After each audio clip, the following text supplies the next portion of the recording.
할렐루야! 청교도 신학원 강의에 오신 여러분들을 주님의 이름으로 환영합니다. 이제 저와 함께 기도하심으로 대한민국 국부 이승만의 신앙 36강 강의를 시작하겠습니다. 함께 기도하시겠습니다. 하나님 우리 아버지 감사합니다. 주님께서 저희들에게 건강 주시고 이 좋은 날 주셔서 주님 앞에 한자리에 모여 귀한 공부를 할 수 있도록 인도하여 주신 은혜 감사드립니다. 주님 이 할 일 많은 시대에 할 일 많은 대한민국에 저희들 태어나게 하셨음은 이 땅에서 이 시대에 우리들이 할 일이 있음을 의미하는 것으로 저희가 압니다. 주님께서 저희들에게 지혜를 주시고 이 시대에 우리를 부르신 주님의 뜻을 분별하여 주님을 기쁘게 해드리는 생을 살아갈 수 있도록 저희를 붙들어 주시고 주님의 도구로 사용하여 주시옵소서. 저희들을 이끌어 가시는 정광 목사님 주님께서 늘 붙들어 주시고 영혼육이 강건하게 하여 주시고 성령으로 충만케 하여 주셔서 어떤 일을 하든지 지침이 없이 독수리처럼 비상하는 웅대한 생을 살아갈 수 있도록 주께서 목사님을 이끌어 주시옵시며 오늘도 10시부터 기자회견을 할 때에 주님 그 자리에 함께하여 주셔서 이 모든 일을 통하여 우리 주님의 거룩하고 선하신 뜻이 만천하에 드러나는 귀한 시간이 되도록 주께서 역사하여 주시옵소서. 주여 이 대한민국을 불쌍히 여기시고 주님께서 이 나라를 세우실 때에 저희들에게 맡겨주신 예수한국 복음통일 선교한국의 사명을 저희가 감당하지 못하고 우리가 어떤 사람들인지도 모르고 자기 안일에 빠져 살아왔음을 회개하오니 주의 용서하여 주시옵소서. 이 대한민국이 다시 주님이 세우신 나라로서 그 뜻에 맞게 바로 설 수 있도록 주께서 인도하여 주시고 이 모든 일을 위하여 국회의원 200석 이상의 의석수를 반드시 주님을 믿는 또 자유우파가 확보하여 이 땅이 다시는 저 악한 종북 주사파 세력에 휘둘리는 일이 없도록 주께서 강권적으로 역사하여 주시옵소서. 3,506개 자유마을이 잘 조직되게 하여 주시고 저희들이 각 마을마다 예수 믿는 복음의 전초 기지를 세우게 하여 주시고 이 땅에 5,200만 또 북한 동포까지 8,800만 해외 교포까지 국민들을 다 주님 앞으로 이끌어서 주님께서 원하시는 가장 아름다운 나라를 이룰 수 있도록 주께서 인도하여 주시옵소서. 강의를 시작하는 처음 시간이 오니 마치는 시간까지 우리 주의 성령께서 함께 하시며 임재하시고 저희들에게 지혜 주심을 믿사옵고 감사하며 예수님의 이름으로 기도하옵나이다. 아멘. 네, 우리 사도신경 음성이 안 들려. 나가고 있어요? 오케이. 사도신경으로 신앙 고백하겠습니다. 전능하사 천지를 만드신 하나님 아버지를 내가 믿사오며 그 외아들 우리 주 예수 그리스도를 믿사오니 이는 성령으로 잉태하사 동정녀 마리아에게 나시고 본디오 빌라도에게 고난을 받으사 십자가에 못 박혀 죽으시고 장사한 지 사흘 만에 죽은 자 가운데서 다시 살아나시며 하늘에 오르사 전능하신 하나님 우편에 앉아 계시다가 저리로서 산 자와 죽은 자를 심판하러 오시리라. 성령을 믿사오며 거룩한 공예와 성도가 서로 교통하는 것과 죄를 사하여 주시는 것과 몸이 다시 사는 것과 영원히 사는 것을 믿사옵나이다. 아멘. 네. 어제 지난주 한 주 잘 지내시고 어제 주일 잘 지내셨죠? 네. 제가 오늘 아침에 성경 말씀을 읽는 중에 요즘은 이제 시편을 읽고 있는데 이 평화에 관한 얘기가 나와서 여러분과 함께 한번 나눴으면 좋겠다 그런 생각이 듭니다. 시편 28편 3절 말씀. 시편 28편 3절 말씀.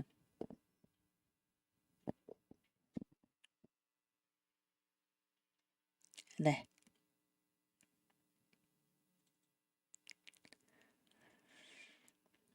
악인과 행악하는 자와 함께 나를 끌지 마옵소서. 예, 저희는 그 이웃에게 화평을 말하나 그 마음에는 악독이 있나이다. 그래서 이제 이 악인 그리고 악을 행하는 사람의 특징이 무엇입니까? 입으로는 뭐를 말하나요? 입으로는 화평을 말하지만은 마음에는 악독이 있다. 그래서 이게 바깥으로 하는 말, 이 바깥으로 하는 말은 평화인데 그 마음 속에는 악독이 있다 이런 얘기죠. 이게 이제 사람이 어떤 평화를 주장할 때, 입에서는 평화를 말하지만은 그 마음에는 뭐가 있나요? 마음에는 악독이 있다는 게 악독. 그러면은 둘 중에 뭐가 실체일까요? 입으로 말하는 평화가 실체일까요? 그 마음에 있는 악독이 실체일까요? 마음의 악독이 실체죠. 그렇죠? 이 본문 말씀을 읽으면서 요즘 우리 그 플래카드 있잖아요. 플래카드. 혹시 여기도 그런 그림이 있나요? 여기는 없죠. 그쵸? 예, 맨 처음에 뭐였죠? 그게 자유, 민주주의, 그 다음에 뭐 G2 국가, 그렇죠? 그 다음에 뭐 이게 자유통일, 뭐 윤석열 대통령 이렇게 되죠. 자유민주주의. 또 이쪽은 뭐예요?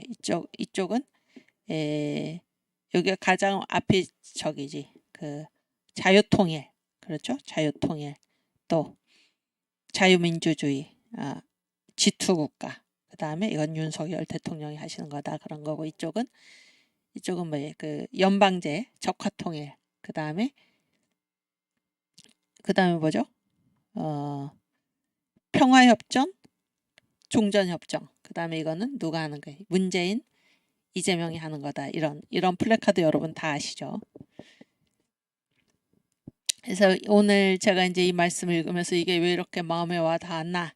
그랬을 때 그 마음에 악독을 품은 자들, 그러니까 주한미군 철수지, 주한미군 철수. 그래서 이 나라의 공산화, 적화통일을 바라는 자들이 그런 악독을 품은 자들이 겉으로는 뭐를 얘기를 합니까?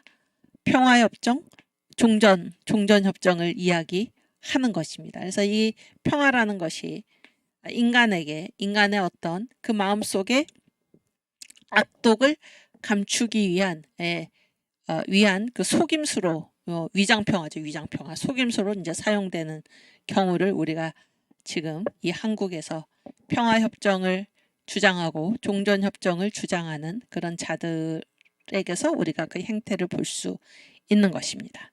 그랬을 때 제가 이제 오늘 28편부터 30편까지 읽었는데 29편에 또 놀라운 말이 나오는데 29편에 11절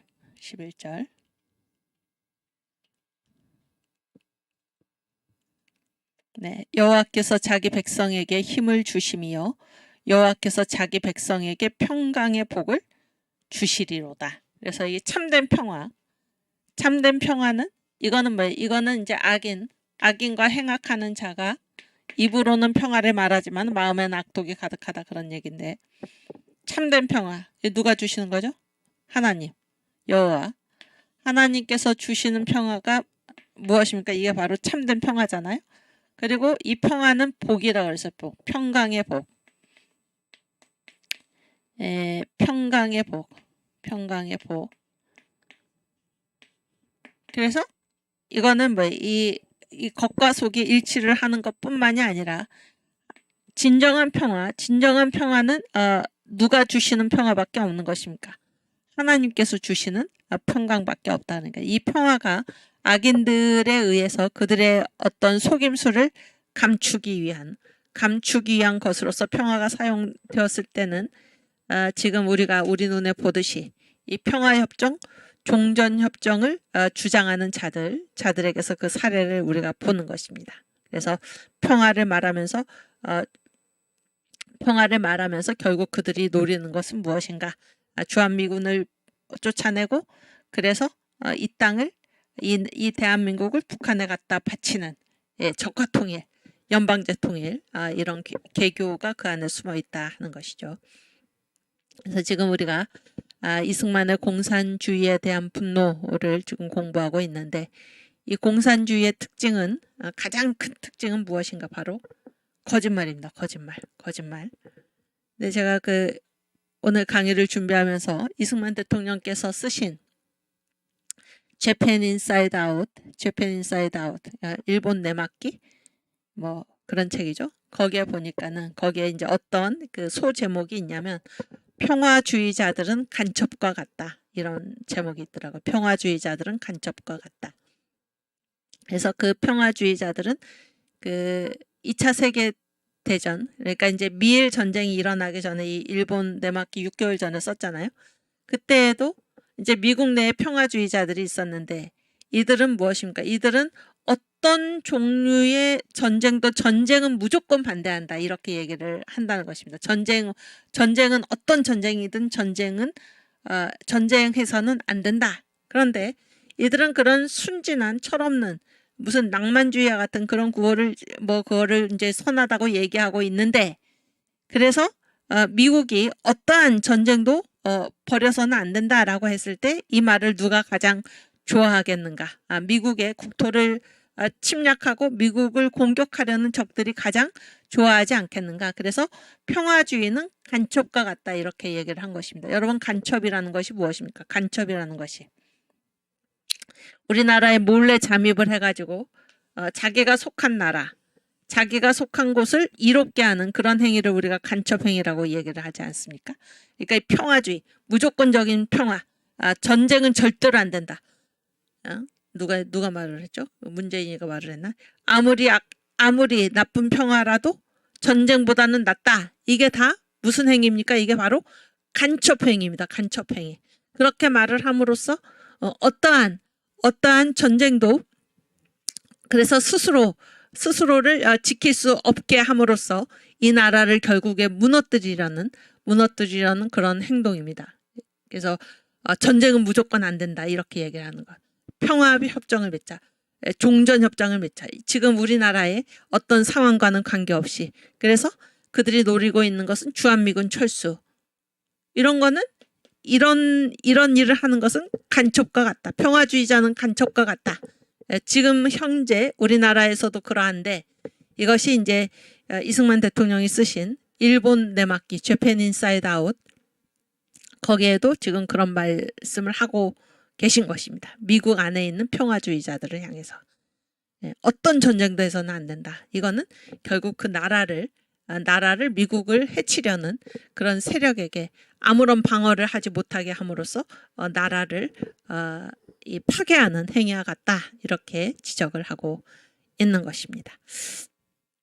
오케이.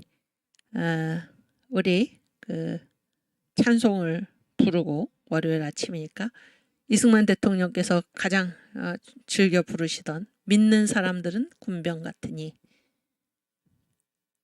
같이 부르겠습니다.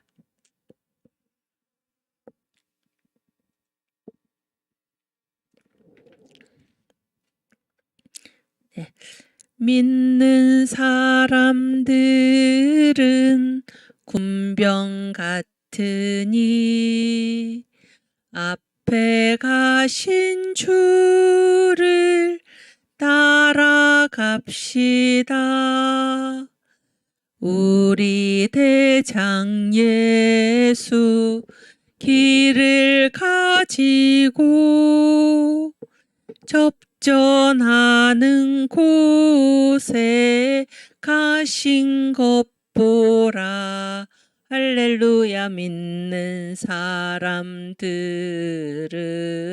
군병 같으니 앞에 가신 주를 따라갑시다. 원수 마귀 모두 쫓겨가기는 아멘.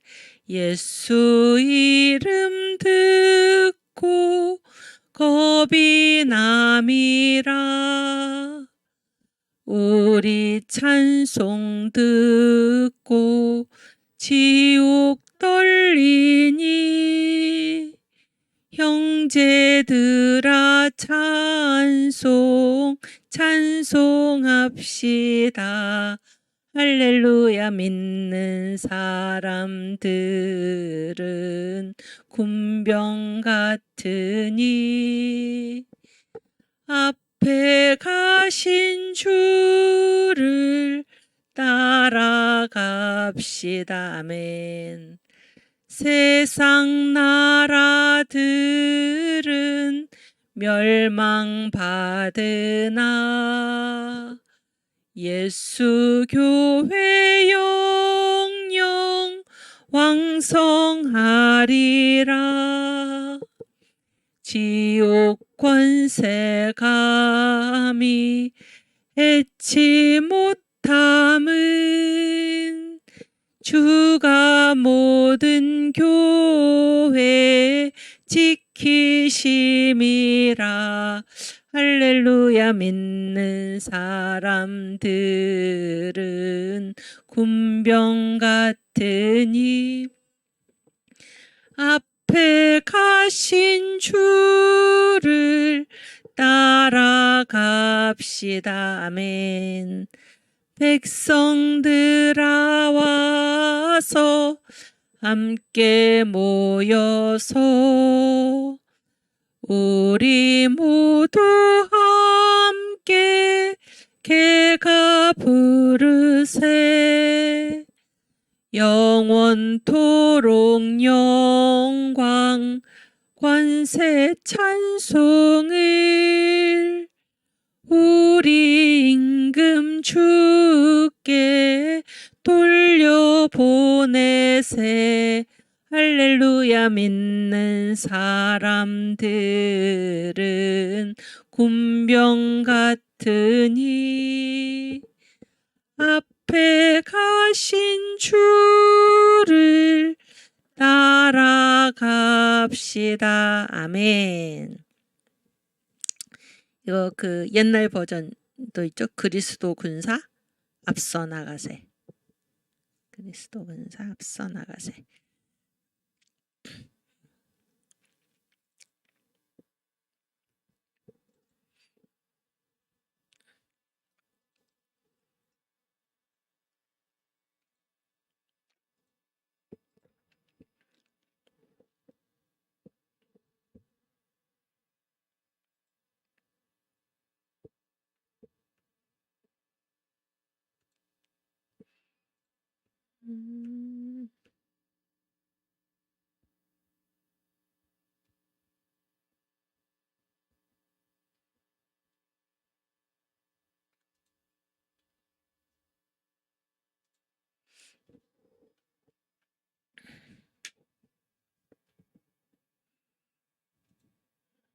그냥 그리스도 군사 이렇게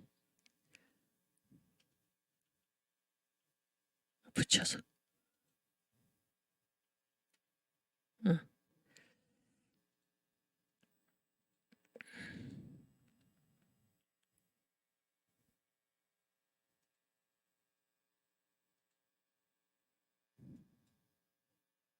네.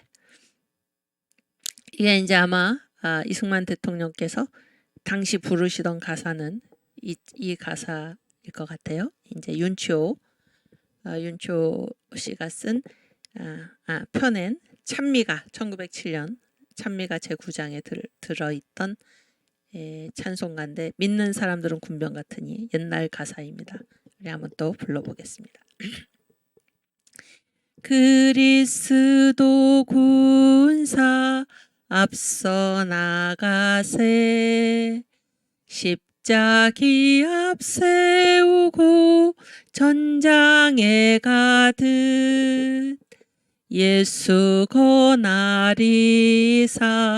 적병 치시니 깃발 가는 대로 싸움 나가세. 할렐루야. 그리스도 군사 앞서 나가세. 십자기 앞세우고 전장에 가듯. 아멘. 대군 이동하듯 교회 나가니 성도 다니던 길 우리도 가네. 민난 형제들아 한 몸과 한 마음 한 바람 한 도리 한 사랑일세. 할렐루야. 그리스도 군사 앞서 나가세. 십자기 앞세우고 전장에 가듯. 아멘. 십자가 가난한데 마귀 패하네. 예수 군사들아 나가 이기세. 찬송하는 소래 천지 울리니 우리 한 소래로 승전가하세. 할렐루야. 그리스도 군사 앞서 나가세. 십자기 앞세우고 전장에 가듯. 아멘. 이 옛날 가사가 훨씬 더 씩씩하죠. 씩씩하고. 이 1907년이면은 우리나라가 아직 망하기 전입니다. 망하기 전에. 예. 여기 보면 우리를 가리켜서 뭐라고 얘기합니까? 우리는 다 그리스도의 군사이다.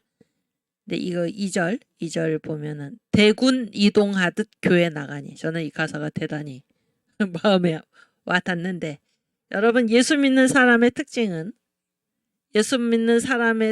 그 숫자가 많습니까? 적습니까? 많을까요? 적을까요? 응? 여기 지금 뭐라 그랬어요? 많지. 대군이에요. 대군. 그래서 그 히브리서 12장 1절에 보면은 많은 성도들이 증거한다. 우리 앞에 허다한 무리들이, 허다한 증인들이 있다, 이런 얘기잖아요. 그래서 지금 이 시대에 주님을 믿는 자들뿐만이 아니라 주님을 믿다가 주 안에서 잠든 자들, 그렇죠? 또 이 시대에 믿는 우리들, 또 앞으로 주님을 믿는 자들. 그래서 이 그리스도 군사들, 예수 믿는 성도들은 대군입니다. 대군. 참으로 감사하고, 우리가 지금 이 싸움을 이렇듯 힘있게 할 수 있는 것은 우리 대장 되신 예수가 앞에서 이끌고 계시고, 또 우리 앞에 누가 있습니까? 허다한 증인들, 신앙을 위해 살다가, 예수를 위해 살다가 가신, 주 안에서 잠든 수많은 사람들, 또 우리와 함께 이 시대에 주님을 믿는 믿음으로 싸워나가는 수많은 우리의 동역자들, 앞으로 주님께서 얼마든지 부르시는 주님을 믿는 자들, 이들이 있어서 우리는 우리의 승리를 이미 확인하고 이 길을 걸어가는 것입니다. 그래서 우리가 결코 외롭지 않습니다. 외롭지 않아요. 가장 먼저는 주님이 계시기 때문에 외롭지 않고, 또 우리 앞에 신앙을 지키다가 간 수많은 믿음의 선조들 때문에 외롭지 않고, 지금 함께 믿음의 승리를 위해서 싸우는 우리의 동료들 때문에 외롭지 않고, 앞으로 우리의 믿음의 유산을 따라서 또 주님을 믿게 될 우리의 후대들 때문에 외롭지 않은 것입니다.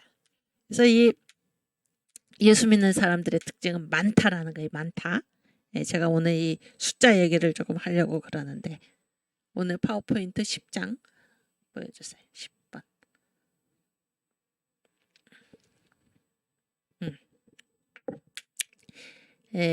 그 일본에 대한 분노를 할 때 얘기를 했어야 되는데 제가 이제 그냥 지나쳐서, 이제 이승만은 이제 독립운동을 벌였을 때 독립운동의 방법이 다 달랐잖아요. 다 달랐는데 이승만 독립운동의 특징은 무엇인가? 어디에 기반을 했나? 이승만은 외교의 힘이죠. 외교력에 기반을 둔 독립운동을 한 것입니다. 그래서 여기에 이제 그 파워포인트 다시 보여주시면은 이승만 있잖아요. 이승만. 여기서 이제 이승만, 그 다음 사람이 박용만, 그 다음 사람이 이제 안창호인데 이들이 다 이 독립운동을 이끌었던 사람들이에요. 방법은 다 달랐죠. 근데 이 세 사람의 공통점이 있습니다. 공통점. 어디에서, 어느 나라에서 독립운동을 하던 사람들일까요? 응? 이승만, 박용만, 안창호는 어느 나라에서 독립운동을 하던 사람들일까요? 그렇지. 하와이가 어느 나라 땅에? 미국이지, 미국. 미국 아주 잘했어. 미국인데 이 위에 두 사람 있죠. 이승만과 박용만은 하와이에서, 그 다음에 안창호는 미국 LA에서 그렇게 이제 독립운동을 했어요. 근데 세 명 다 어디에? 세 명 다 미국이잖아요. 미국인데 지금 제가 숫자 얘기를 한다고 그랬는데 이승만과 그 박용만은 하와이에서 독립운동을 벌였는데 이 하와이에 미국에 이제 우리 교포들이 있잖아요. 한국인으로서 미국에 살러 간 사람들, 살 길을 찾아서. 그런데 이 미국 교포 중에서 미국에 있는 한인교포, 당시에 한인교포 중에서 얼마의 비율이 하와이에 거주하고 있었나? 얼마의 비율이냐면 70% 이상이 70% 이상이 하와이에 거주하고 있었던 것입니다. 이해가 되시죠? 그래서 왜 이승만 대통령께서, 그때는 이제 아직 대통령이 아니셨지만, 왜 이승만 대통령께서 다른 지역이 아니라 바로 이 하와이에서 그 독립운동을 이 하와이를 거점으로 해서 이제 시작을 하셨나? 그 이덕희라는 분이 이승만 대통령의 이승만의 하와이 30년인가 그런 책을 쓰셨잖아요. 그래서 그 해방 전에 25년 그리고 이제 4.19로 인해서 이제 하야를 하시고 그리고 5년 동안 이제 하와이에서 이제 마지막 생을 보내셨잖아요. 그래서 이승만 대통령의 하와이 30년인데 왜 이승만 대통령께서는 이 하와이에서 독립운동을 펼치셨나? 그러니까 하와이를 중심으로 가장 큰 이유 중에 하나가 무엇인가? 거기에 숫자가 많았다 그런 게 숫자가 한인교포. 그러니까 미국 안에 있는 한국인 교포의 70% 이상이 하와이에 있었기 때문이다 그런 얘기예요. 그래서 무슨 일을 하든지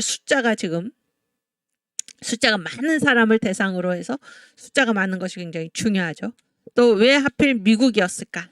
그랬을 때 여기에는 이제 이승만의 그 독립운동의 특징이 가장 잘 나타나는 거죠. 그러니까 외교의 힘입니다. 외교의 힘. 그래서 이 약소국의 독립은 이 강한 나라 사이의 외교를 통해서 이루어지는 경우가 많다 그런 얘기예요. 그래서 그때 당시에 세계의 제1강대국이 어디입니까? 바로 미국이잖아요. 미국. 그래서 이 미국에 또 특별히 거기에 한국인 교포가 70% 이상이 있었던 하와이에서 그의 독립운동을 벌이셨다 그런 얘기예요. 아시겠죠? 여기 다시 올려주시겠어요? 그래서 이제 미국 안에 있는 한인들 사이에는 이제 세 갈래의 독립운동이 있었어요. 그런데 위에 두 사람, 이승만과 박용만이라는 사람은 하와이에서, 그리고 안창호라는 사람은, 안창호는 다 많이 들어보셨죠? 도산 안창호. 미국 LA에서 펼쳤는데 그 중심이 기반이 되는 조직이 있었어요. 조직. 그래서 이승만은 동지회를 중심으로 해서 어떤 노선을 걸었나? 외교를 통한 독립을 꿈꿨어요. 이승만은 외교를 통해서 독립을 위해서 노력을 했고, 박용만은 국민군단이라는 그런 조직을 기반으로 해서 무력 투쟁을 통해서 독립을 얻으려고 했던 거예요. 실제로 군사 훈련도 하고 막 그랬죠. 그래서 하와이에서. 그리고 이제 안창호는 흥사단이라는 조직을 기반으로 해서 안창호가 주장한 독립을 이룰 수 있는 길은 무엇인가? 우리의 실력을 양성하는 것이다. 이렇게 이제 주장을 한 것입니다. 그랬을 때 이제 이승만은 이 박용만하고 무력투쟁을 주장했던 박용만하고도 갈등을 빚고 또 안창호하고도 갈등을 빚었어요. 그 이유가 무엇일까? 한번 보겠습니다. 그 다음. 그래서 이제 이승만은 박용만의 무력투쟁을 반대를 했어요. 무력투쟁을 반대를 했는데 그 이유가 무엇인가? 첫 번째는 한국인에게 테러리스트라는 인상을 씌운다 그런 얘기예요. 한국인. 그런데 그거보다 더 심각한 거는 무력투쟁을 해가지고 뭐 하와이에 있는 뭐 일본인은 어떻게 한다든지 이런 거는 뭐예요? 이런 거는 뭐를 어기는 일입니까? 미국의 법을 어기는 일이죠. 미국의 법을. 어제 또 요 며칠간 이 5.18과 관련해서 무슨 지금 무슨 얘기가 나오고 있습니까? 이 시민군이 지금 그 교도소를 습격해가지고 거기 무기고를 털었다라는 거잖아요. 근데 그거는 분명히 어떤 것입니까? 그거는 분명히 법을 어기는 행동인데 지금 그들에게 어마어마한 보상금을 주고 있다. 이런 이제 문제 제기가 나왔잖아요. 마찬가지로 이승만이 이 하와이에서 무력 독립 투쟁을 벌였던 이 박용만을 반대한 이유가 무엇인가? 한국인이 테러리스트로 오인돼서는 안 된다. 그런 것도 있지만 그거보다 더 중요하게는 이거는 미국 법을 어기는 일이다. 그러니까 미국 법을. 그렇죠? 그랬을 때 미국으로부터 어떤 도움도 받을 수가 없는 것입니다. 그렇게 될 경우에. 그래서 이제 박용만의 무력투쟁을 반대를 했는데 이승만의 주장은 무엇입니까? 여기 써놓은 대로 약소국의 독립은 강대국의 영향으로 이루어지는 경우가 많다. 굉장히 실질적인 얘기 아닙니까? 그래서 무력을 사용해서 싸워가지고 우리가 독립을 얻는다. 이게 아니다. 그런 거예요. 뭐가 실제적인가? 잘 보니까 이승만은 또 박사잖아요. 국제정치학 박사죠. 약소국의 독립은 강대국의 영향으로 이루어지는 경우가 많다. 공부를 해보니까. 그렇죠? 국제정치 이게 굉장히 작용을 하는 거죠. 그래서 우리 한국이 독립하기 위해서는 어떻게 해야 되나? 미국 정부와 미국 국민의 지지를 받아야 한다. 왜냐하면 미국이 가장 강한 강대국이니까. 그렇지 않습니까? 그런데 이 미국 땅 하와이에서 살면서 거기에서 무력투쟁을 벌이면은 이거는 미국 법을 어기는 일이고 또 테러리스트 이런 인상 때문에 미국 정부와 국민의 지지를 받을 수가 없다 하는 것이 이승만이 박용만의 무력투쟁을 반대한 이유입니다. 그 다음 장. 또 안창호와 부딪혔어. 안창호는 아까 뭐라 그랬죠? 실력을 키워가지고 독립을 한다 이런 얘기잖아요. 좋은 얘기죠? 좋은 얘기 아닙니까? 실력을 키운다. 우리가 실력이 없어서 나라를 뺏겼으니까. 그런데 어떤 부분에서 부딪혔나? 이승만은 이념이 이승만은 뭐예요? 철저한 반공주의자예요. 반공주의자. 그러나 안창호는 이 공산주의에 대해서 어떤 입장을 가지고 있었냐면 좌우 합작론자예요. 좌우 합작. 그러니까 좌가 뭐예요? 공산주의죠. 우가 뭐예요? 자유민주주의죠. 그렇지 않습니까? 근데 이 좌와 우가 서로 힘을 합해서 정부를 구성해야 된다. 그런 얘기죠. 그래서 이제 좌우 합작론자 그 내용이 무엇입니까? 이 한국 민족을 단결시키기 위해서라면 사회주의자들도 끌어 안아야 한다. 이거잖아요. 이 말이죠. 좌우 합작론자가. 근데 이승만은 뭐예요? 이승만은 공산주의는 도저히 용납할 수가 없는 거예요. 그래서 이승만은 철저한 반공주의자입니다. 반공주의자. 여러분이 만약에 그 시대에 살고 계셨다면 여러분은 이승만의 입장을 따르겠습니까? 아니면 안창호의 입장을 따르겠습니까? 지금 안창호의 이 좌우 합작론자와 같은 얘기를 하는 사람들이 지금 있죠? 지금 있습니다. 그 자들이 누구입니까? 우리 민족끼리죠. 이게 바로 우리 민족끼리. 우리나라가 왜 이 망조로 접어들었습니까? 어제 그 할아버지 남파 간첩 할아버지 할아버지의 증언을 들으면 뭐예요? 김영삼 대통령 때 그 미전양 장기수 이인모인가요? 그 사람을 북으로 그냥 돌려보냈다. 그것이 이 나라가 망하기 시작한 망하는 시작이다. 이렇게 이제 전 목사님이 정리를 하셨잖아요. 그리고 김대중 때는 미 전향 장기수 63명을 다시 북으로 돌려보내는. 그런데 그 김영삼이나 김대중이나 특별히 김영삼이 했던 김영삼 대통령이죠. 했던 얘기가 무엇입니까? 어떠한 이념도 민족보다 우선할 수 없다. 이게 바로 우리 민족끼리 아닙니까? 근데 지금 우리 민족끼리가 이 대한민국에 지금 발목을 붙들고 있는 것입니다. 우리 민족끼리. 그래서 아무리 나쁜 평화라도 전쟁보다는 낫다. 이 기반이 무엇입니까? 우리 민족끼리죠. 우리 민족끼리. 그래서 다 지웠네요. 입술로는 평화를 주장하는데 속에는 악독을 품은. 그래서 이 나라를 적화통일하라는 이러한 속임수에 지금 대한민국 전체가 그 덫에 걸려가지고 헤매고 있는 것입니다. 그것이 옳은 것이냐. 한국교회도 평화협정, 종전협정 그거 좋은 거 아닌가. 차별금지 그거 좋은 거 아닌가. 사람이 차별해서는 되겠는가. 이러한 허울 좋은 고에 다 지금 속고 만 것입니다. 그러나 이승만은 뭐라고 그랬습니까? 여기 다시 이승만은 안창호와 부딪혔는데 이승만은 공산주의는 안 됩니다. 공산주의는 안 돼. 왜 공산주의가 안 된다고 그랬을까요? 여러분 공산주의를 반대하는 것, 철저하게 공산주의를 반대하는 것은 이승만의 무엇에서 이런 생각이 나왔을까요? 그게 바로 신앙입니다. 신앙. 여러분 이 기독교 복음과 공산주의가 같이 갈 수 있습니까? 없습니까? 없잖아요? 없습니다. 이승만은 철저한 반공주의인데 이 반공주의는 어디서부터 나왔나? 무슨 그의 독선이 아니에요. 그의 고집이 아닙니다. 그의 고집이 아니고 그의 신앙입니다. 신앙. 기독교하고 공산주의는 같이 갈 수 없는 것입니다.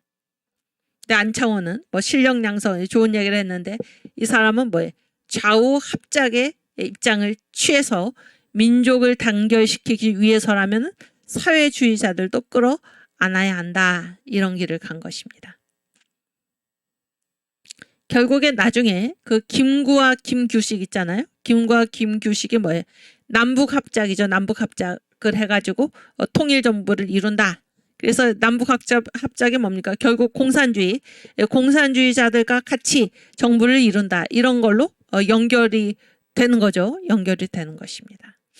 그러나 이승만의 주장은 무엇입니까? 바로 외교를 통한 독립인데 이승만의 주장을 우리가 잘 알아야 할 것입니다. 이승만은 어떤 하와이 교포들에게 어떤 교육을 계속했나? 한국 사람은 믿을만하다. 나라를 독립하고 독립을 계속 유지할 수 있는 국민이다 라는 모습을 우리가 미국에 보여줘야 된다. 네. 그래서 한국 사람은 믿을만하고 이 나라를 독립하고 그 독립을 계속 유지할 수 있는 국민이다 라는 것을 그런 모습을 보여줘야 하는데 그런 모습을 보여주기 위해서 필요한 것이 무엇인가? 교육이라는 거예요. 교육. 교육을 통해서 국민들을 교포들을 계몽시키는 것입니다. 교육을 통해서 그런 사람으로 만들고 또 하나는 무엇입니까? 외교입니다. 왜냐하면 약소국의 독립은 강대국들의 그 외교에서 이루어질 수 있는 비율이 크기 때문에 교육과 외교. 교육이 우리 국민들 한 사람 한 사람을 이렇게 민주 질서 이런 독립된 나라에 합당한 그러한 그 국민으로 성장시키기 위한 방책이었다면은 외교는 무엇입니까? 외교는 교육은 이게 대내적인 문제죠. 대내적인 문제. 그러나 외교는 뭐예요? 대외적인 문제죠. 그러니까 이 양쪽 사이드 서로 정반대되는 안과 밖이 동시에 이루어져 가야 하는 것입니다. 그래야지 우리에게 독립이 온다 그런 얘기예요. 그래서 교육과 외교 이것이 이승만이 우리나라의 독립을 위해서 독립의 방법을 위해서 가져갔던 두 키워드입니다. 교육 그리고 외교. 그렇죠? 오케이. 그다음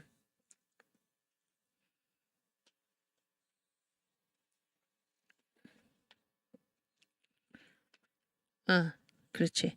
또 또 이제 이승만이 나중에 상해 임시정부의 뭐 초대 대통령이잖아요, 이승만이.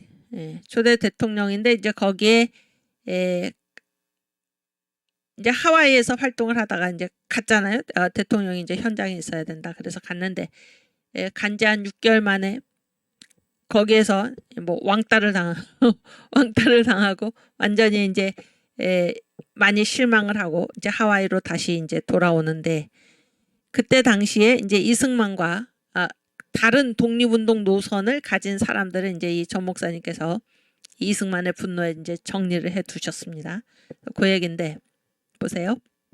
그래서 여기는 이제 그 중심 인물, 그 다음에 그 활동지, 활동 근거지, 그리고 그 주장을 이렇게 정리를 한 것인데, 우리의 국부 이승만은 어디를 중심으로 독립운동을 했나? 미국 하와이를 거점으로 해서 독립운동을 했는데 방법론이 무엇인가? 교육을 통해서 또 외교를 통해서 우리가 독립을 이룰 수 있다. 이렇게 주장을 하신 것입니다. 주장뿐만이 아니라 실천을 하신 것이죠. 그리고 이동휘라는 사람이 있었어요. 이동희는 제가 알기로는 이게 교회 전도사였습니다. 전도사. 근데 이 사람은 공산주의자가 된 거예요. 그래서 이 사람은 노령이니까 어느 나라 땅입니까? 러시아죠, 러시아. 러시아 땅에 이제 임시정부가 있었는데 거기를 중심으로 무장투쟁을 벌였습니다. 무장투쟁. 그래서 무장투쟁을 함으로써 독립을 가져올 수 있다. 왜 러시아 땅에서 무장투쟁을 했을까요? 이 러시아가 무엇입니까? 사회주의 국가잖아요.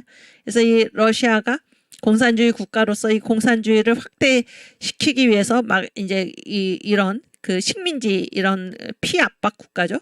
이런 국가들을 이제 도와줬던 것입니다.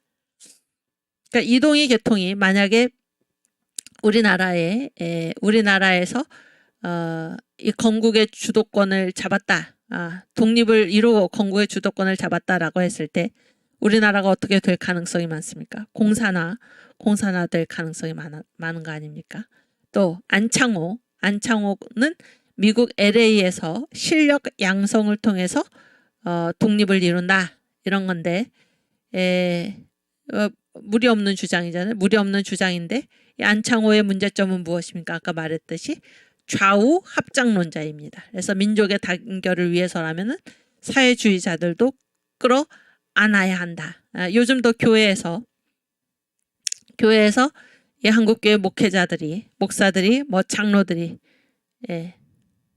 지도자라는 사람들이 이 영적 감각이 무감각해진 거죠. 그래서 뭐예요?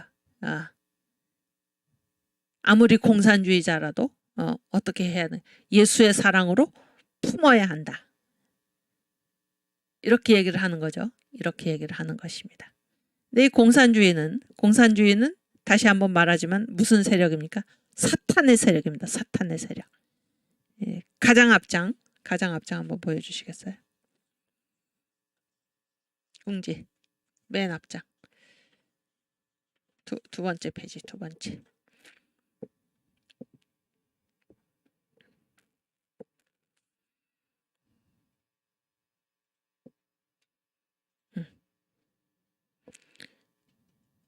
우리 성경 말씀을 다시 또 읽고 가겠습니다. 너희는, 그러니까 제목이 뭔가, 마귀는 살인자고 거짓의 아비다. 이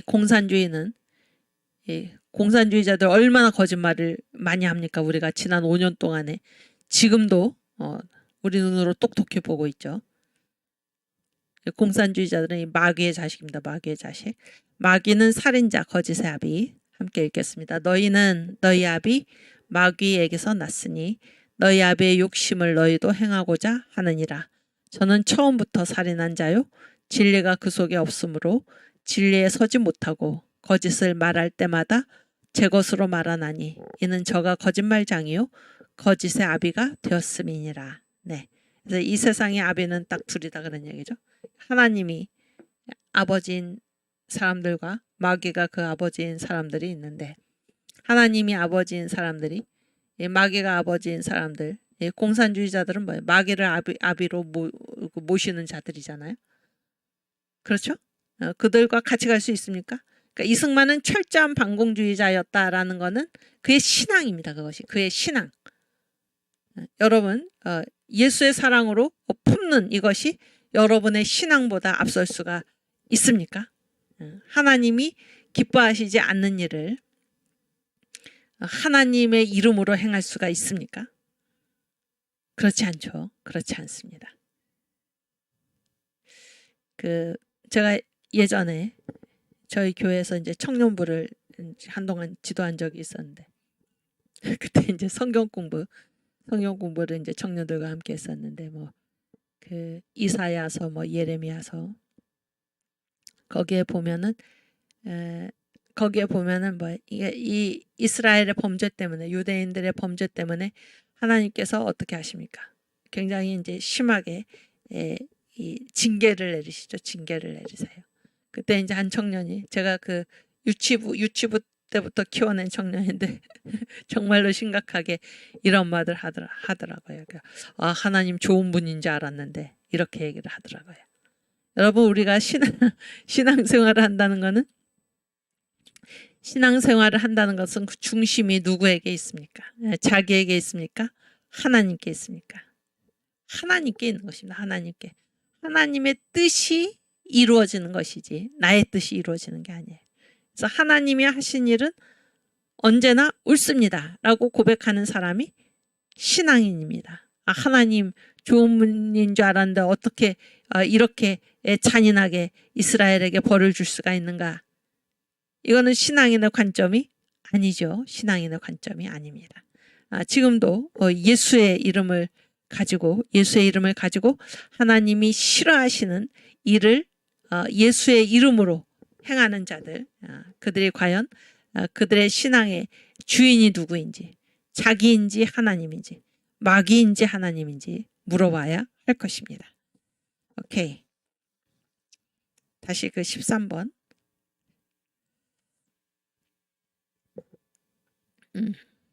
이동희가 그렇고 안창호 좌우 합작론자죠. 그 다음에 김구도 중국에서 무장 독립투쟁. 그래서 이제 이 이승만이 결국에 이 초대 그 상해 임시정부로부터 탄핵을 당하죠. 이 대통령 탄핵 사건이 그때도 있었다는 게 참 기가 막힌 노릇인데.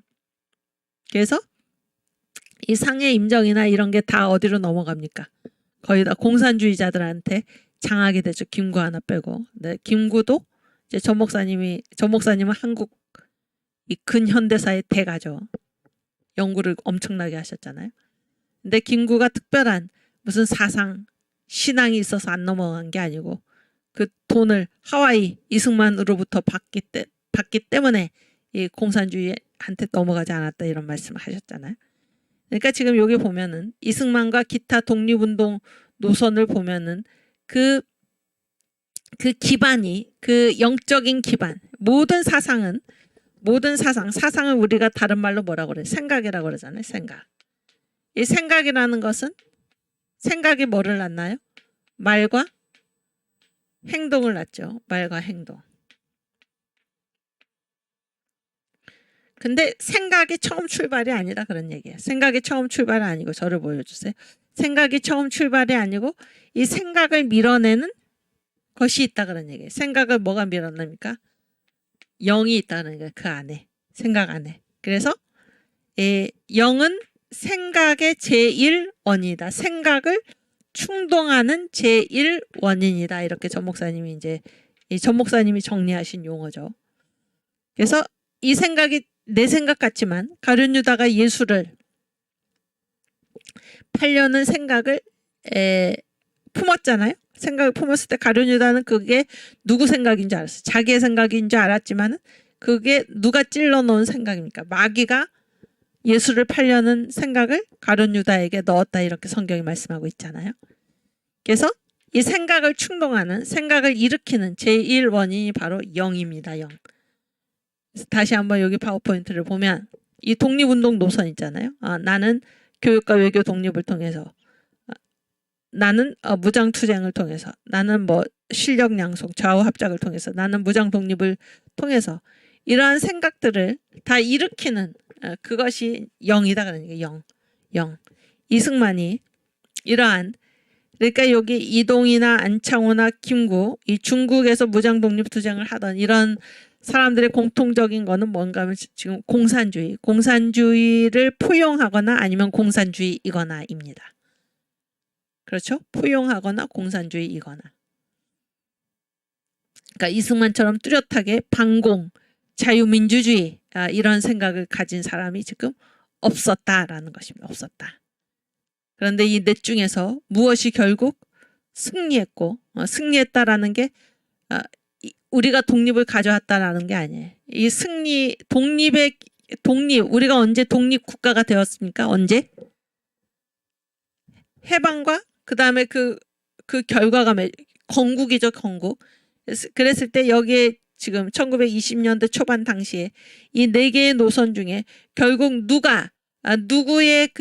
누구의 독립론이 건국까지 이어졌나 하는 것은 바로 이승만입니다. 이승만의 교육과 외교를 통한 독립운동 이것이 결국에 건국이라는 열매까지 이어졌다라는 것을 우리가 생각하게 되는 것입니다. 오케이, 그 다음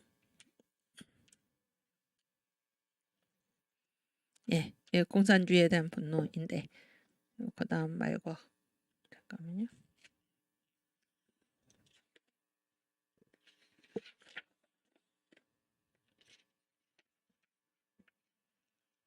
음.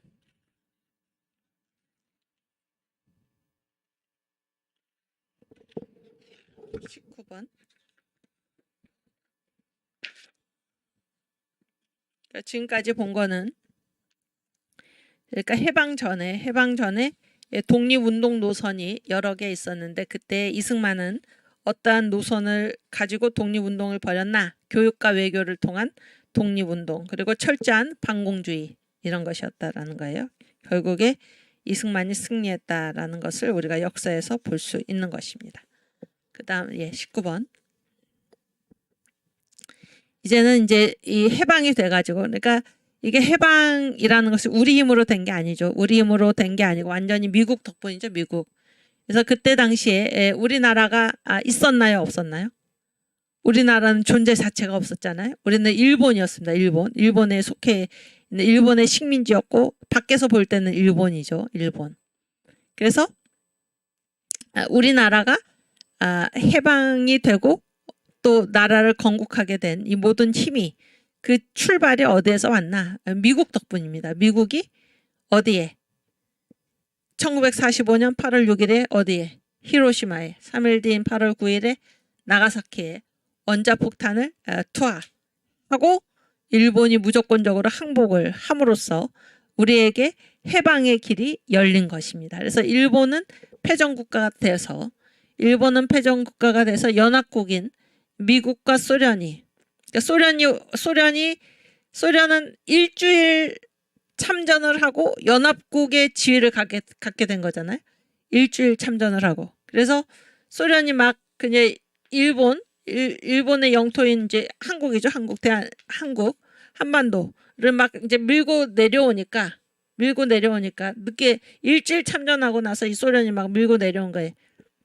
연합국 승리한 나라로서. 그래서 이제 여기를 막 점령해 나가니까는 미국이 어떻게 했습니까? 미국이 뭐를 제안하게 된가요? 급히 이 38선을 제안을 해가지고 소련이 더 이상 38선 이남으로는 내려오지 못하도록. 왜냐하면 소련이 저 부산까지 저 거제도까지 다 점령을 하면 이 나라가 완전히 어떻게 되는 것입니까? 공산화되고 마는 것이죠. 공산화되고 마는 것.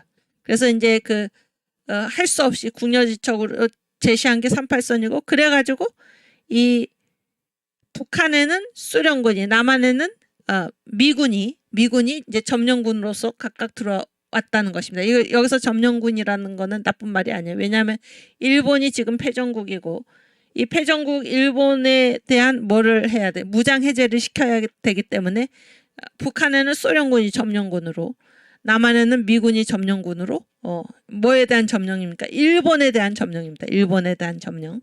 그렇게 이 한반도에 들어오게 됐다 그런 얘기예요. 그래서 일단 우리나라의 이 해방, 일제로부터의 해방, 그리고 건국 이런 길을 열어준 것은 그 나라가 누구인가? 바로 미국이다. 그러니까 미국. 예, 미국이 그토록 고마운 나라 아닙니까? 오케이. 그런데 이제 이승만이 이 나라를 세우는 건국 과정이죠. 건국 과정. 건국 과정에 4대 방해 세력이 있었다 그런 얘기예요. 이거 다시 파워포인트 보여주세요. 아까 한 거는 독립운동 노선이 달랐던 그런 것을 얘기를 했고, 지금은 이승만 건국 과정에 4대 방해 세력이 있었다. 그래서 보면 여기 처음이 무엇입니까? 박헌영이 이끌고 있던 남노당, 남조선 노동당이죠. 남노당, 공산주의자들이죠. 그 다음에 김성수, 송진우 등의 한민당. 이 한민당은 주로 어떤 사람들입니까? 그러니까 일제시대 때 여기에는 주로 뭐 지주의 자식들이 많았어요. 지주의 자식들이 많고 일본으로 유학을 가서 공부한 사람들이 많았습니다.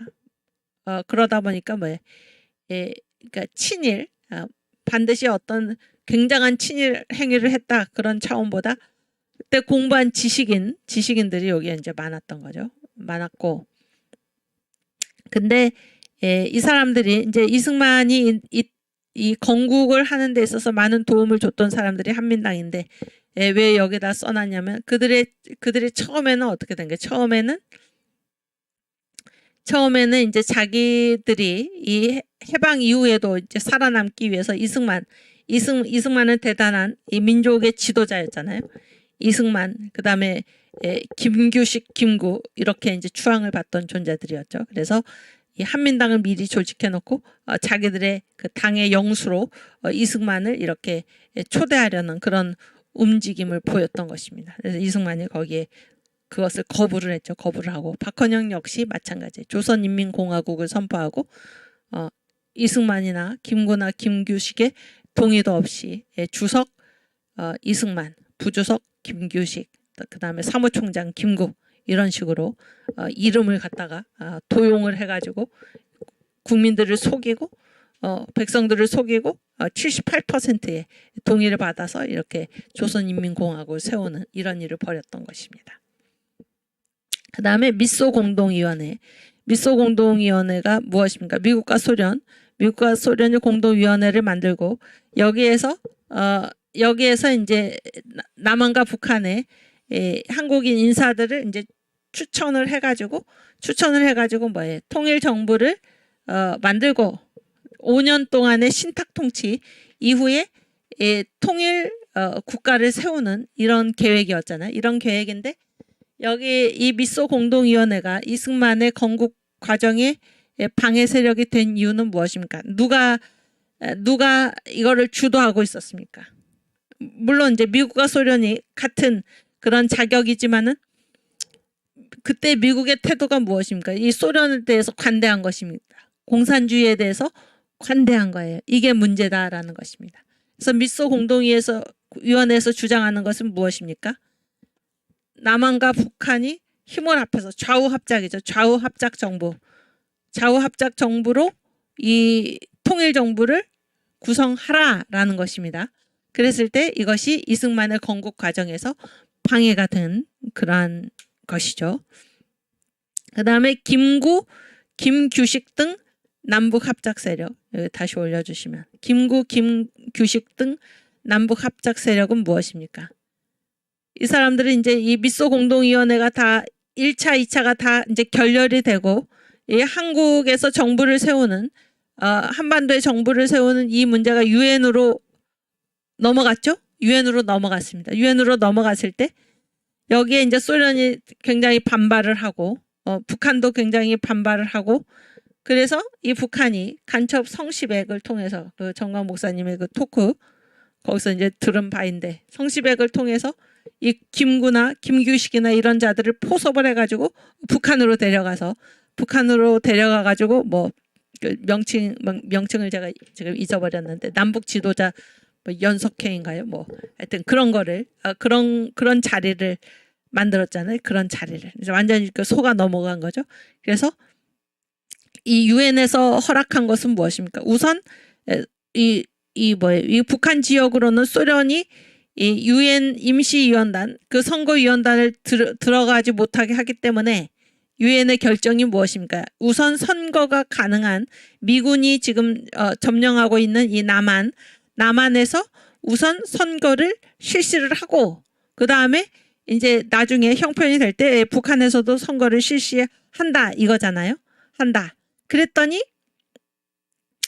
거기에 그러한 안에 이제 반대를 해서 이 김구나 김규식이 어디로 갑니까? 북한에 가가지고 김일성과 함께 손을 잡죠. 손을 잡아서 이제 남과 북이 합작해가지고 이 정부를 구성해야 된다라고 했을 때 이들의 말이 대단히 이것이 이제 타당한 것처럼 일견 들릴 수 있지만은 당시에 이 북한은 완전히 이제 김일성 공산당 세력이 장악을 했고 남쪽도 마찬가지죠. 남쪽도 지금 어떤 세력 남쪽에 지금 좌익 세력이 엄청나게 강한 것입니다. 그래서 남북 합작으로 한다고 하더라도 이것은 필경 어떤 길로 가는 것입니까? 공산화로 갈 수밖에 없는 것입니다. 그래서 다시 한번 정리를 하면 이승만이 이 대한민국을 세울 때 그 과정에서 4대 방해 세력이 있었는데 첫 번째는 박헌영의 남노당, 두 번째는 김성수, 송진우 등의 한민당, 세 번째는 미소공동위원회, 네 번째는 김구, 김규식 등의 남북 합작 세력입니다. 근데 이게 요즘 이제 어른들도 그렇고 그런 말 많이 하죠. 해방 전국과 상황이 비슷하다. 혹은 해방 전국 때보다 더 심하다 하는 얘기를 많이 우리가 듣습니다. 지금 이 김구, 김규식 등 남북 합작 세력, 이 남한에서 북한을 추종하고 북한과 합작하려는 이런 일들을 벌이고 있는 사람들을 우리가 뭐라고 부릅니까? 그들을 바로 종북 주사파라고 부르고 간첩 세력이라고 부르죠. 간첩 세력. 간첩 세력이 지금 얼마나 이 대한민국에 판을 치고 있는지 요즘 우리가 두 눈으로 똑똑히 보고 있는 것입니다. 지금 간첩 10명 잡았다고 그러는데 세 발의 피만큼도 지금 잡지 못했다라고 우리가 지금 얘기하고 있는 그러한 형편입니다. 정신 똑바로 차리고 우리가 이 대한민국을 반드시 지켜내야 할 것입니다. 오케이. 그 다음 장.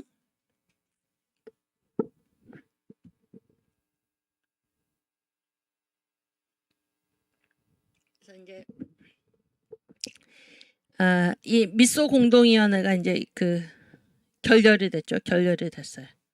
결렬이 되니까는 이제 이승만이 지금 이렇게 사태가 흘러가는 걸 보니까 이 한국의 운명을 한반도의 운명을 미국과 소련에게 맡겨놔서는 안 되겠다 그런 생각을 하게 된 거죠. 하게 된 거예요.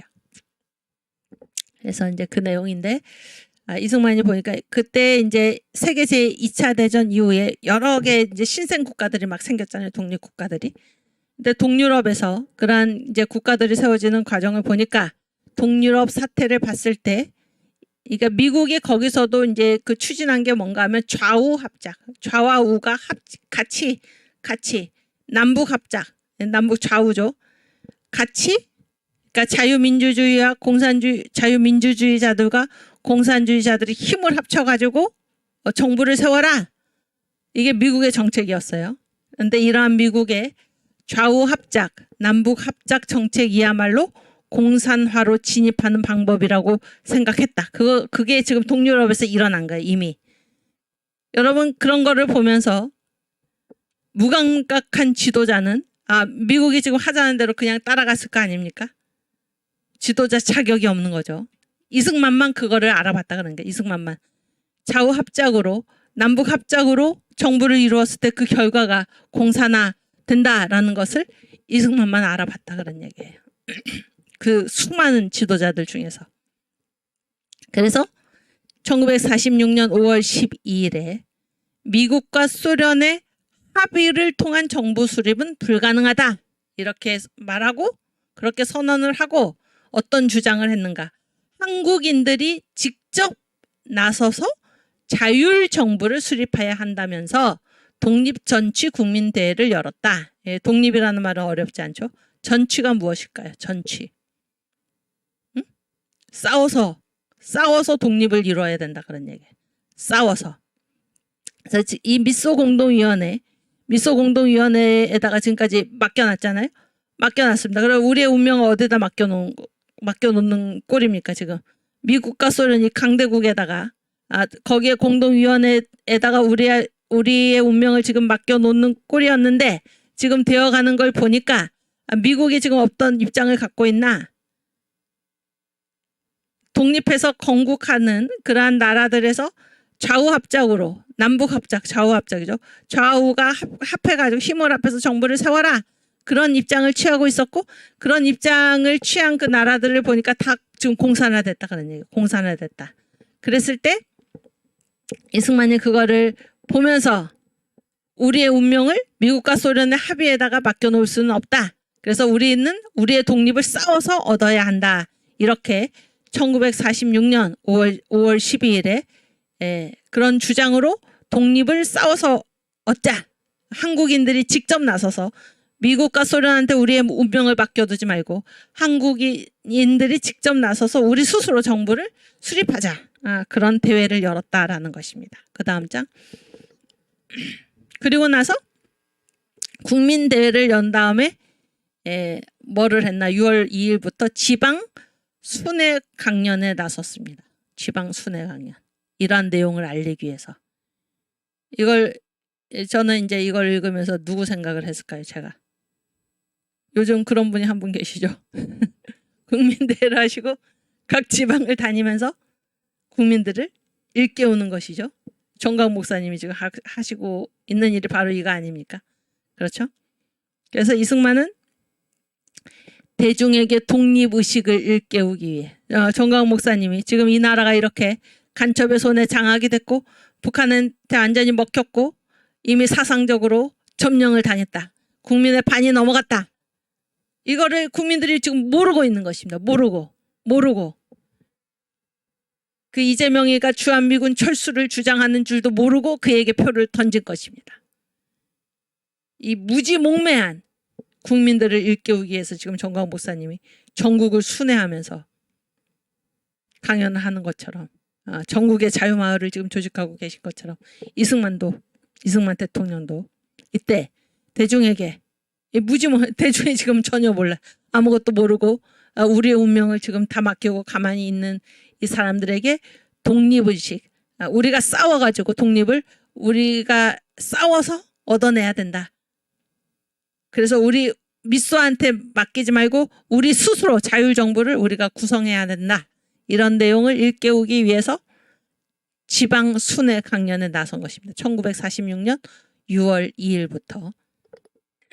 그래서 첫 집회 장소가 이제 어디에서 열렸나? 전라북도 정읍에서 열렸어요. 그 난파간 저 할아버지, 임실이 전라북도죠. 비슷한 곳이죠.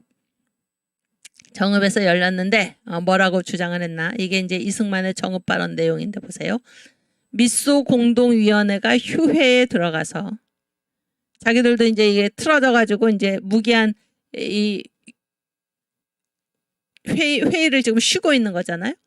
휴회에 들어가서 다시 열릴 기색도 보이지 않아서 그러니까 미소 공동위원회가 뭐 열려야지 우리가 무슨 통일 정부를 구성한다든가 이렇게 나아갈 수 있는데 지금 휴회 중이다 그런 거예요. 휴회 중이고 언제 열릴지 모른다 그런 얘기예요. 그래서 통일 정부 수립도 기대할 수 없으니 그 다음 남한만이라도 왜냐하면 북한은 지금 소련이 완전히 먹었잖아요. 소련이 먹고 거기 소련의 괴뢰 정권이 지금 세워졌죠.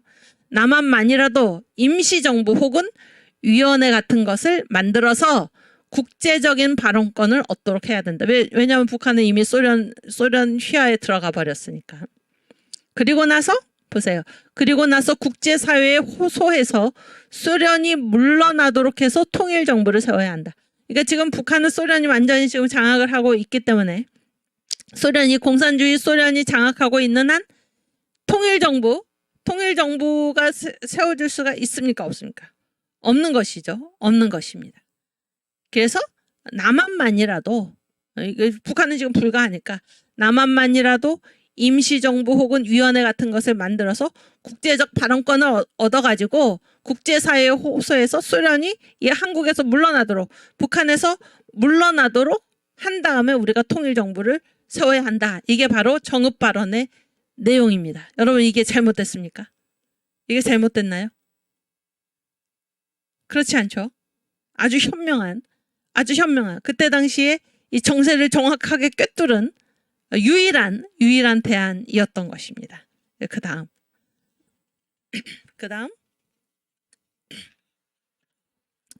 그래서 많은 사람들이 이승만이 뭐 남한만의 단독정부 이런 얘기를 했다라고 막 비난을 하고 이승만을 뭐 민족 반역자 분열주의자 이렇게 욕을 하는데, 보세요.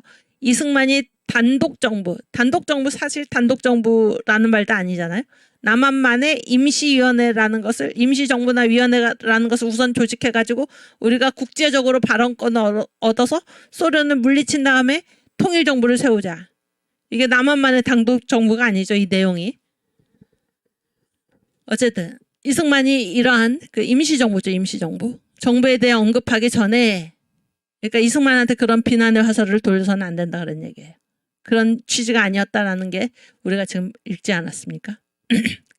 그런데 북한은 이미 정권이 세워졌다 그런 얘기예요. 1946년 2월 8일. 그러니까 정읍발언은 6월이었는데 이미 북한에서는 2월 8일에 훨씬 4개월 전이죠.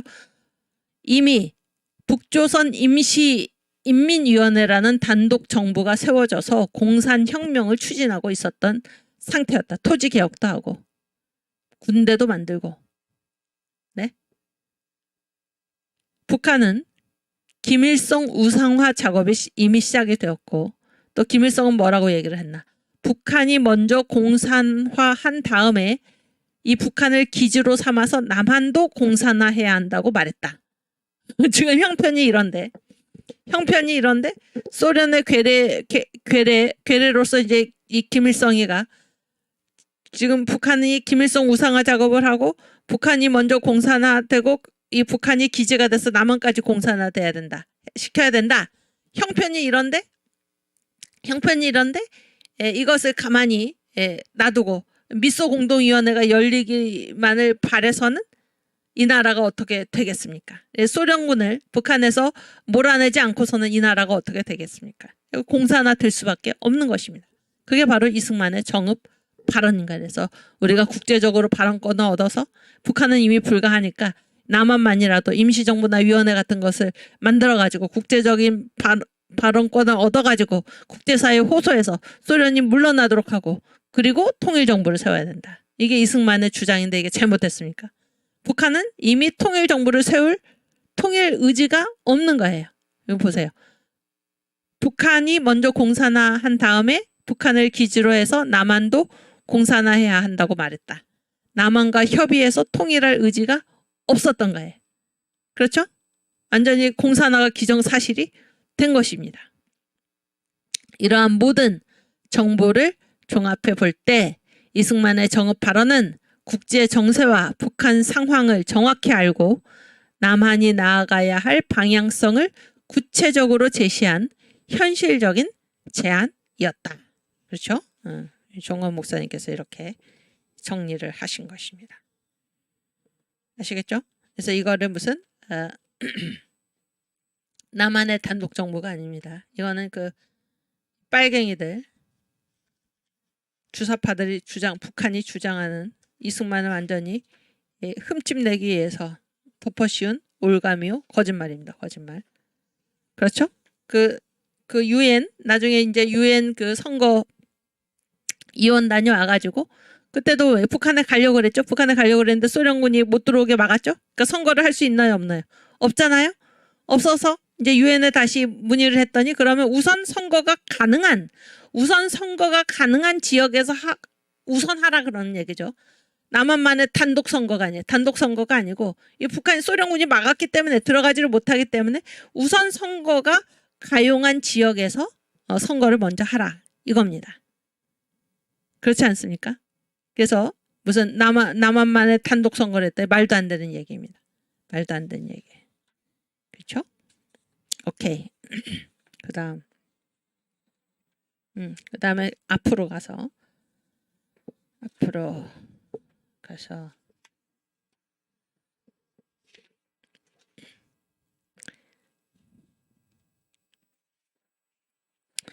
예, 3번.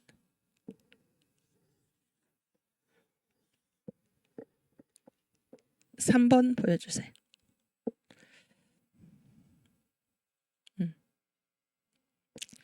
그래서 이제 한국교회가 이승만과 끝까지 이제 이 모든 과정 중 한국교회가 같이 있었다. 그런 얘기를 하는 건데, 국부 이승만과 동행한 한국교회. 이거는 이제 저와 여러분이 매 시간마다 지금 읽고 있는데요. 교회가 어떤 곳인가, 어떻게 이승만 대통령께서 교회를 생각했나, 그리고 이 교회와 이승만이 함께 싸웠다라는 것을 우리가 생각하면서 다시 한번 읽겠습니다. 첫째, 교회는 사람들이 자유롭게 모일 수 있는 장소이다.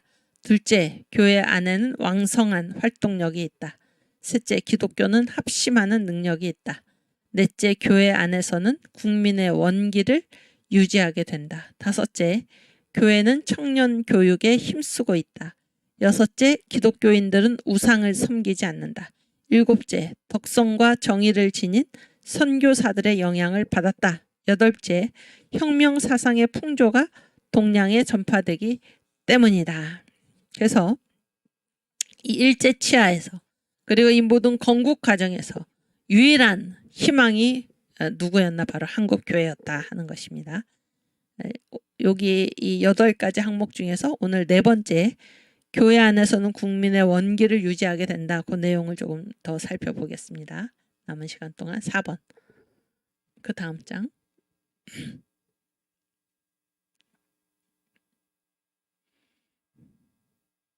네, 우리 허원회님과 주바라기님이 많은 의견을 올려주고 계셔서 감사합니다. 네, 교회 안에서는 국민의 원기를 유지하게 된다. 이게 이제 이승만이 쓴 한국교회 핍박에 나온 얘기입니다. 그래서 합병 이후에 이제 한국의 백성들을 좀 이제 구별을 해보겠다는 거예요. 구별. 소위 합병 이후로 한국 백성들의 전체를 구별해 보면 첫 번째, 다수의 사람들, 대다수의 사람들이죠. 다수의 사람들은 모두가 무식하고 양순, 마음이 양순해서 일본 관인들을 범 보듯 두려워하고, 범이 뭘까요? 호랑이 보는 것처럼 두려워하고, 속마음으로는 조선에 대한 생각이 가득하더라도 감히 드러내어 일본인들에게 저항하지 못한다. 그래서 이 사람들은 일본 당국자도 겁내지 않는다 그런 얘기예요. 그래서 지금 무슨 얘기를 하고 있냐면 합병이에요. 그러니까 일본이 한국을 이제 강제로 먹었죠.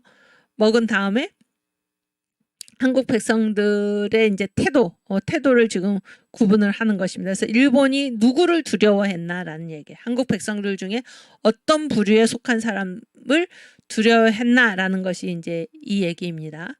이 얘기인데, 대다수의 사람들은 무식하고 양순하고 속으로 불만이 있을지라도 일본 관리들을 호랑이 보듯 두려워해가지고 그걸 표시하지 않는다. 이런 백성들을 일본이 무시했다는 것, 안 두려워했다 그런 얘기예요. 두 번째 또 한 부분은 이완용, 송병준 등과 일진 회원으로 들어간 자들, 이 모두가 일본의 충복임을 자처하고 나선 것이다. 그래서 우리는 일본에게 충성하겠습니다. 이렇게 아예 대놓고 나선 사람들이 있는데, 이 사람들도 일본 당국자가 보기에는 별로 염려할 것이 없다 그런 얘기예요. 신경 쓰지 않았다 그런 얘기예요. 그러면 일본이 누구를 두려워했나 그 얘기를 지금 하고 있는 것입니다. 그 다음 장. 또 한 부분은 주색 잡기에 빠져서 자신의 몸 하나 건사하는 것만으로도 장하다 여기는 자들이다. 그러니까 나라가 어떻게 되든지 말든지 자신의 몸 하나 건사하는 것, 여기에 빠져 있는 사람들, 주색 잡기에 빠진 사람들, 이런 사람들도 일본이 염려했을까요? 안 했을까요? 염려하지 않았죠. 이런 사람도 일본 당국자들이 보기에는 조금도 염려되지 않는 사람들이다. 두려워하지 않았다 그런 얘기. 또 한 무리들, 지금 벌써 4번째인데, 아주 드러내놓고 배일하는 자로 행세하니. 배일은 뭐예요?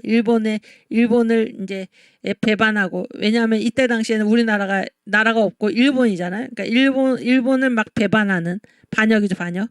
그런 자로 드러내놓고 행세하는 사람들이 있었는데 이런 사람들은 한국인들이 혹 은근히 존경하고 추종하고자 하나 문제는 이 사람들의 숫자는 얼마 되지 못한다 그러니까. 첫 번째 숫자가 적고 두 번째는 그 종족이 도처에 뱀 지나간 자리 같으니 어찌 용납을 얻을 수 있겠는가. 여러분 뱀 지나간 자리가 표시가 있습니까 없습니까?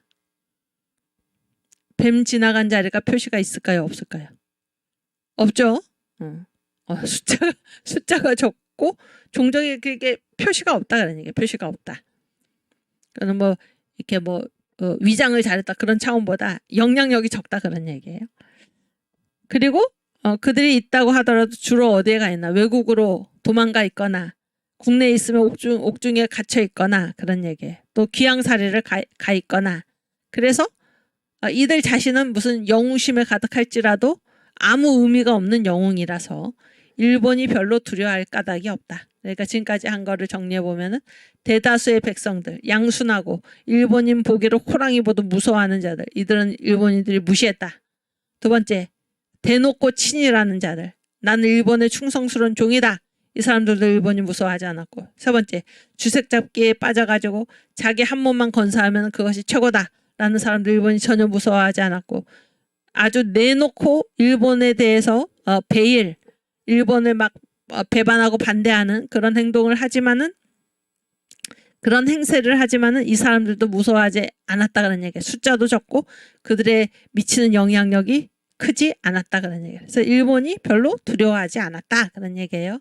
그러나 이제 드디어 일본이 무서워하는 사람들이 나타납니다. 그 다음 장. 오케이, 그 다음 장.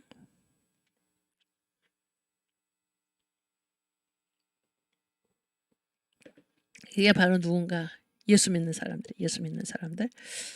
그러나 그 중에서도 어떤 이들은 일단 뭐예요? 예수 믿는 사람들은 뭐가 많아요? 숫자가 많아요. 숫자가 많고 또 자기 지방에서는 다소 명망 있는 자들이기도 하니 자기 지방에서 뭐를 받아? 존경을 받아. 존경을. 그렇죠? 이들이 가장 중요한 사람들이다. 일본이 이들을 가장 두려워했다 그런 얘기예요. 어찌 보면 일본 주권에 복종하는 듯 하다가도 뭐 대놓고 배일하는 행세를 하진 않아요. 그런 행세를 해서 일본이 두려워하는 게 아니에요. 어떻게 보면 일본 주권에 복종하는 듯 하다가도 어찌 보면 너는 너고 나는 나라는 식으로 여기며 남들과 잘 섞이지도 않고 외부 출입도 피하고 연회나 경축절 등의 구경이나 참여도 하지 않아요. 무관하게 살아가는 거예요. 그런 거는. 또 일본 관리들이 청을 하면서 벼슬을 하라고 하면은 공손히 사양하고 물러나 교회 속에 몸을 숨기고 주로 이제 교회에 있으면서 교육이나 전도에 종사하는데 이 사람들이 하는 일이 무엇입니까? 교육하고 전도하는 일이에요. 교육하고 전도하는 일. 예수 믿는 사람들이죠. 때로는 일본인들이 월급을 지급하면서 은밀히 정탐을 해달라. 그러니까 뭐 간첩이죠, 간첩. 정탐꾼이 돼달라 요청해도 듣지 않고 주색 잡기로 유혹해서 타락시키려고 해도 빠지지 않고 또 이 사람들은 또 어떤 일을 하나. 청년들과 유년이 어린아이잖아요. 청년들과 어린아이들에 대해서 마약과 담배를 가까이 하는 폐단을 말하기도 한다. 그러니까 청년들과 어린아이들이 마약과 담배를 가까이 하는 이것이 일본의 정책이었죠. 그렇게 했을 때 어떤 폐단이 있는가 이런 것도 얘기를 한다는 겁니다.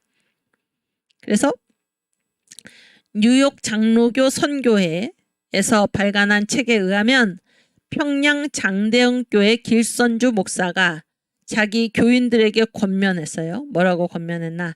담배는 대단히 해로운 것이니 자식들이 피우지 못하게 해라. 또 담배 회사에서 자식들이 일도 하지 못하게 하라. 이렇게 교인들을 권면했다라는 것입니다. 여러분 길선주 목사님 이름 많이 들어보셨죠?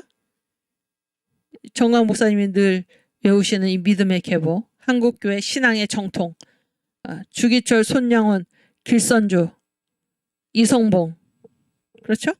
김중곤, 조용기, 그 다음에 정광 목사님. 이 신앙의 계보 아닙니까? 이 길선주 목사님인데 교인들에게 뭐라고 권면했습니까? 담배는 대단히 해로운 것이니 자식들이 피우지 못하게 하고 담배 회사에서 일도 하지 못하게 하라 이렇게 권면을 했다는 거예요. 목사님이.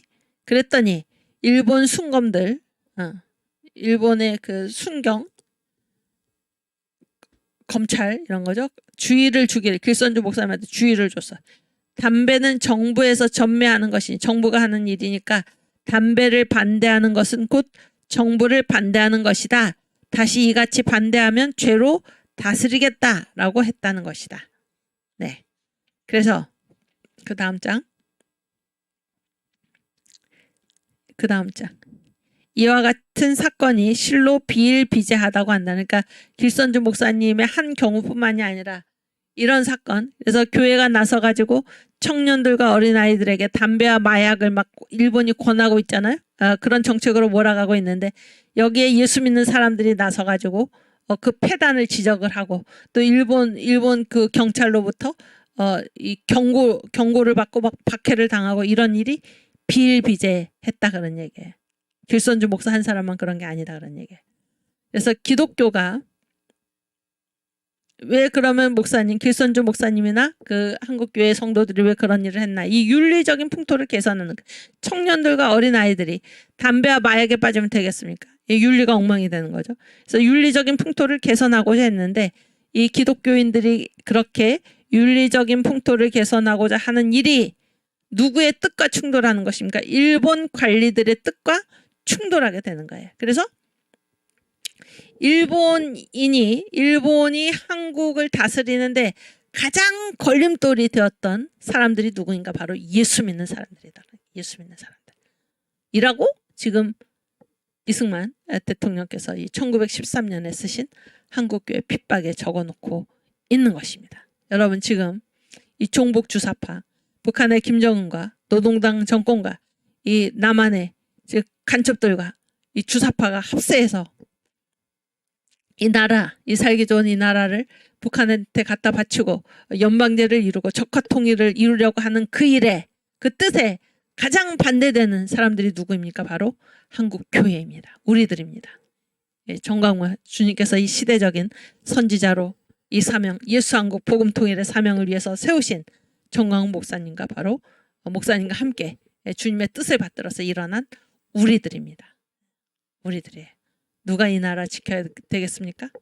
바로 여러분과 제가 이 나라를 반드시 지켜야 할 것입니다.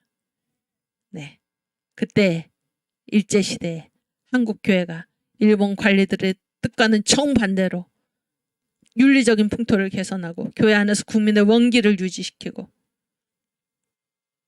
했던 것처럼 우리들도 지금 이 대한민국의 운명이 우리들 손에 달려있다. 우리들의 순종에 하나님의 뜻에 순종하는 것에 우리들의 운명이 대한민국의 운명이 달려있다라는 이 사실을 깊이 자각하시고 모두 다 정광훈 목사님과 함께 주님의 부르심 따라 주님의 명령 따라 다 일어서서 싸울 수 있기를 바랍니다. 네, 우리 선교 한 곡 같이 부르고 오늘 강의를 마치겠습니다. 주님의 명령 따라 한국교회 일어나리라. 아멘.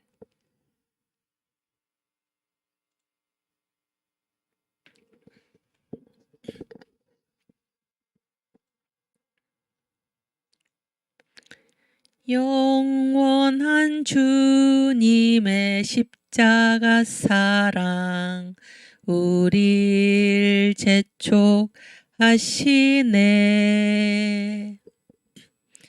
복음 들고 예루살렘 향해 일어나 너 거침없이 나아가라.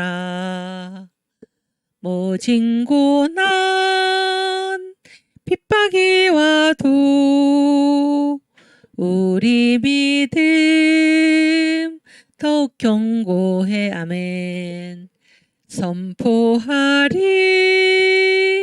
하나님 나라 주님의 교회 승리하리라. 아멘.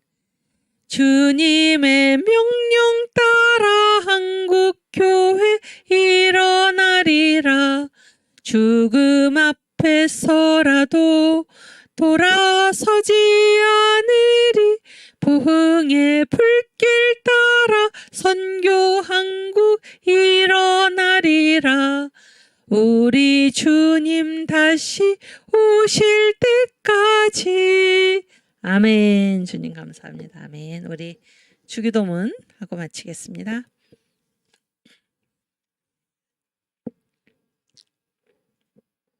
하늘에 계신 우리 아버지여, 이름이 거룩히 여김을 받으시오며 나라가 임하옵시며 뜻이 하늘에서 이룬 것 같이 땅에서도 이루어지이다. 오늘날 우리에게 일용할 양식을 주옵시고 우리가 우리에게 죄 지은 자를 사하여 준 것 같이 우리 죄를 사하여 주옵시고 우리를 시험에 들게 하지 마옵시고 다만 악에서 구하옵소서. 대개 나라와 권세와 영광이 아버지께 영원히 있사옵나이다. 아멘. 네, 감사합니다. 우리 한 주일 동안 이 나라를 살리는 이 일에, 이 자유마을 조직에 함께 기도하면서 싸우고 잘 참석하시고 우리 다음 주일 지나서 월요일에 다시 뵙겠습니다. 감사합니다.